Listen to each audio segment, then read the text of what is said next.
All right, let's talk about SoftBank. It's one of the most important and honestly most volatile investment firms in the world. But really, the story of SoftBank is the story of one man, its founder, Masayoshi Son, and his absolutely insane history of making world-changing billion-dollar gambles. So let's dive in and see how he does it. I want to start with just one number, $70 billion. That is the largest personal fortune ever lost by a single person in one market crash. I mean, think about that. It's a staggering amount of money that would, for anyone else, be an absolute career ender. And that entire $70 billion loss, it belonged to Masayoshi Son. His net worth was just completely obliterated during the dot-com crash back in 2000. For literally anyone else, that would have been game over. So, how on earth did he survive? And that, right there, is the core question of this entire saga. How did he not only claw his way back from total ruin, but then turn around and make even bigger, even crazier bets? Well, that's exactly what we're going to figure out. You see, to really understand the bets, you have to understand the man. And his story starts out, believe it or not, pretty humbly, but with this incredible ambition right from day one, all rooted in this vision that he was going to dominate the information revolution. The early days were just a total whirlwind. So in 1981, you've got a 24-year-old Son founding SoftBank, literally giving speeches while standing on top of apple crates. But he moved so fast, he jumped from software into publishing tech magazines, which was a brilliant move because it gave him this inside look at all the hottest trends. That savviness led to an IPO in '94, and then this huge leap onto the world stage with Yahoo Japan. And by '99, he'd already pivoted the company into the investment machine we know today. And, this whole mindset is baked right into the company's logo. It's based on the flag of the Kaientai, a group of 19th century rebel samurai who wanted to shake things up and modernize Japan. That tells you everything you need to know about how Son sees himself, as a revolutionary who's here to disrupt the old way of doing things. Okay, now we get to the most dramatic moment in SoftBank's history. The dot-com crash should have been the end of the company, but instead, it led to what is arguably the single greatest investment ever made.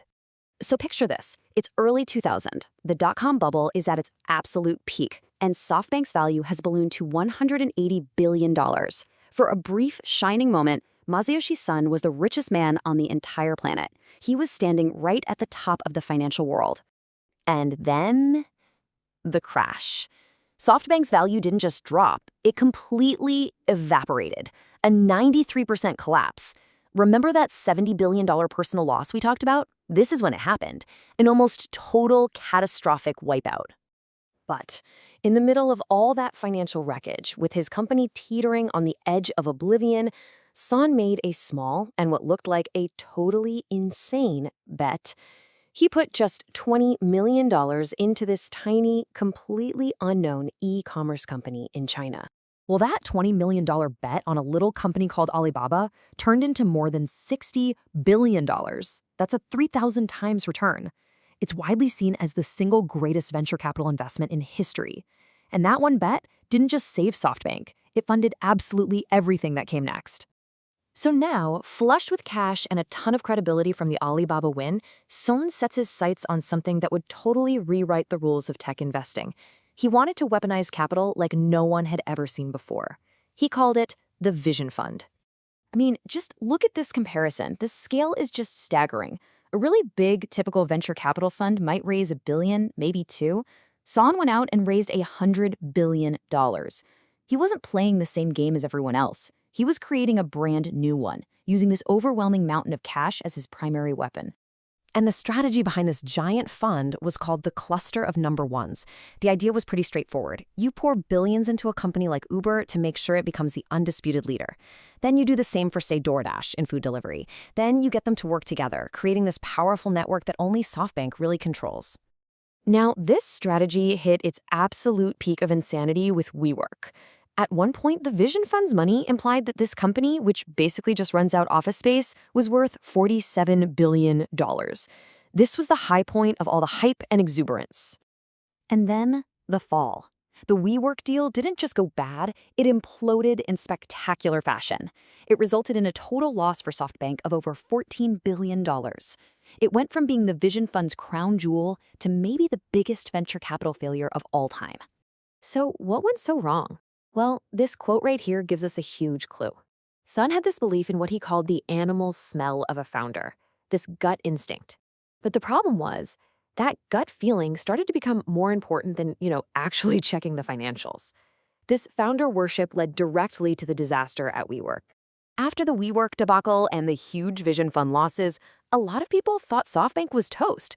But once again, Son pulled off this incredible pivot, turning the company away from the brink of collapse and aiming it straight at the next great technological wave, artificial intelligence. And the recovery plan was incredibly swift and disciplined.